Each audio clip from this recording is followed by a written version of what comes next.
What, Atreus, is brown and sticky? A stick. A year ago, Sony Santa Monica launched God of War, a game that would go on to redefine cinematic storytelling in video games. It reminded corporate executives like Andrew Wilson and Bobby Kotick that single-player games aren't dead. In fact, some are even better than ever. Sony already had a strong legacy of single-player, story-focused games with the likes of Uncharted 4 and Horizon Zero Dawn under the PS4's belt. But with God of War, they really struck something special. That's not even just my opinion on the matter. Take the dozens of awards the game's already won. It walked away from 2018 with over 190 Game of the Year awards from across the industry, as well as many for its characters, narrative, and performances. A game doesn't just get that sort of acclaim out of nowhere, and it takes a hell of a lot of work. Game director Cory Barlog has been pretty open about the struggles he and his team faced while developing this game. Deep down I know that we're all on the same team and they're all doing the best they can, and this is their job to question these things, but in the heat of the moment when this is the 15th conversation you've had about this, and all you need to do is get to the next meeting, and you just need somebody to trust that this is going to be good.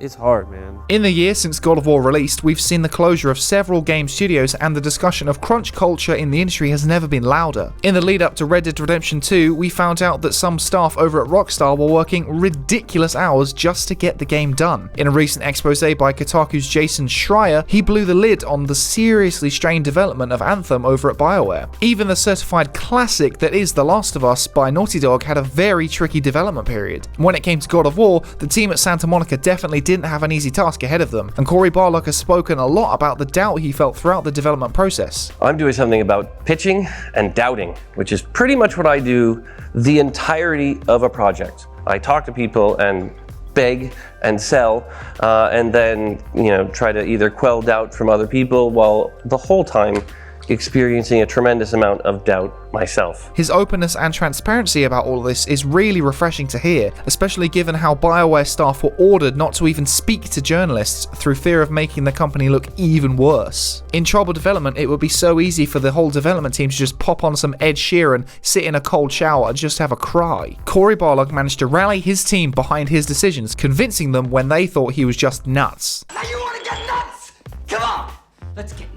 But he didn't just overcome his doubt. He knew it was there and understood that doubt isn't always misplaced, that sometimes you are making the wrong choice and things need to change for you to improve. I was actually right to doubt that crappy demo because it was crap, right? And that's the messed up part about doubt in general, is that it's right as much as it's wrong. Changing things up is something that God of War has done spectacularly. Going from a popular hack and slash series known for over-the-top bosses and, frankly, a fairly shallow protagonist, to an emotional, thought-provoking tale of father and son. Kratos was angry because he was angry. There were themes of family and the concept of the sins of the father, but they weren't really explored in any sort of meaningful way. The Kratos we met in 2018 was much older, much more serious, and just as angry, but more considered and somber. The key to his development is his son Atreus. Boy.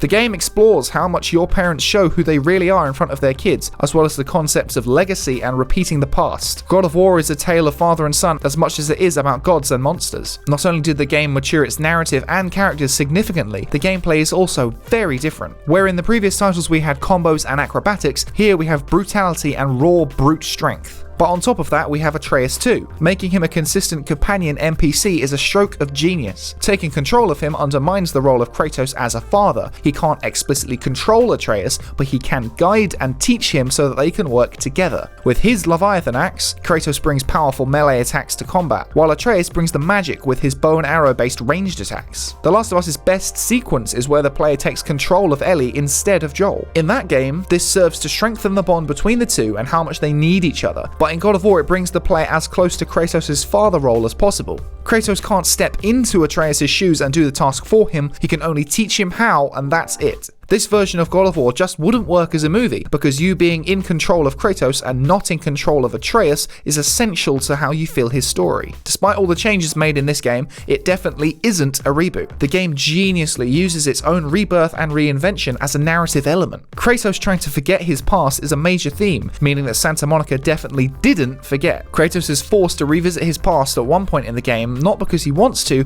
but because he has to. He needs something that only the old Kratos had. More than just the blades, he needs to let the monster out one more time. Cory Barlog has described the original game's version of Kratos as the Hulk, a constant bulldozer of rage, while this one is more like Bruce Banner, the calmer side forever trying to keep the anger at bay. I was using the example of the Hulk a lot. So I would basically say that in the previous games, the Hulk was out all the time. And in this one, I really wanted to experiment with the idea that he was primarily Bruce Banner and he was struggling to actually keep the Hulk inside. Revisiting the past is also one of the themes, as the game discusses the idea of repeating the mistakes of our parents. Kratos hides Atreus' true identity from him because he knows the damage that he himself has caused from being a god, as well as the countless others he's faced. The game is not beholden to the previous titles, but still respects them and uses them to inform this new narrative. God of War even manages to succeed where many fail. It is a sequel which retrospectively makes the previous games better by extension. Since it isn't a reboot, it doesn't replace the old games. Instead, it highlights that the old Kratos was just one aspect of the whole character. The game deconstructs the character and rebuilds him with new tools, but still embraces all of the old parts. Using Kratos' violent past as a narrative device works better in video games than any other medium because it puts you in control. It subtly examines the role of violence in a story while also giving you a kick-ass gameplay experience. This is one of the game's biggest strengths. It makes profound and intelligent statements without ever being pretentious.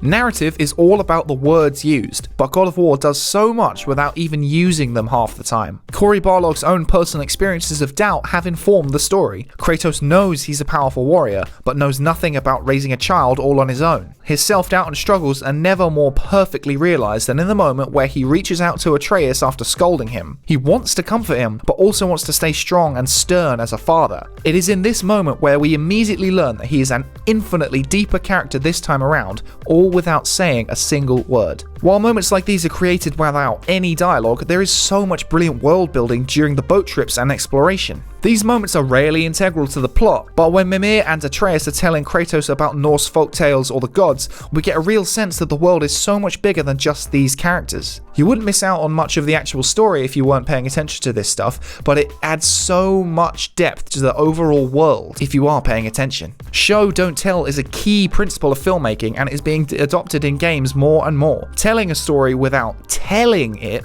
is something which God of War does better than any other. By changing itself, God of War has changed the industry. Just like when Resident Evil reinvented itself with Resi 4, Sony Santa Monica had the confidence to rework the license and is now the benchmark for how to bring back a franchise. The past 12 months have seen a number of excellent single-player games, but none have even come close to what the team behind God of War achieved this time last year. They bravely deconstructed and rebuilt one of Sony's staple characters and solidified his status as a true gaming icon. They meaningfully folded the gameplay, the visuals, the previous games, and the lore all back into the core central narrative. The no-cut camera is obviously something that this game will be remembered for, but it is by no means its only triumph. The game won big at this year's BAFTA Video Game Awards, and it really feels like this is the game to make people take games seriously as an artistic medium. The upcoming documentary, Raising Kratos, should shed some more light on the development of 2018's Game of the Year, and I, for one, absolutely cannot wait. So those are just my thoughts on God of War 1 year on, but tell me what you think. Is it such a pivotal game to you, or am I just totally fangirling out and being really weird?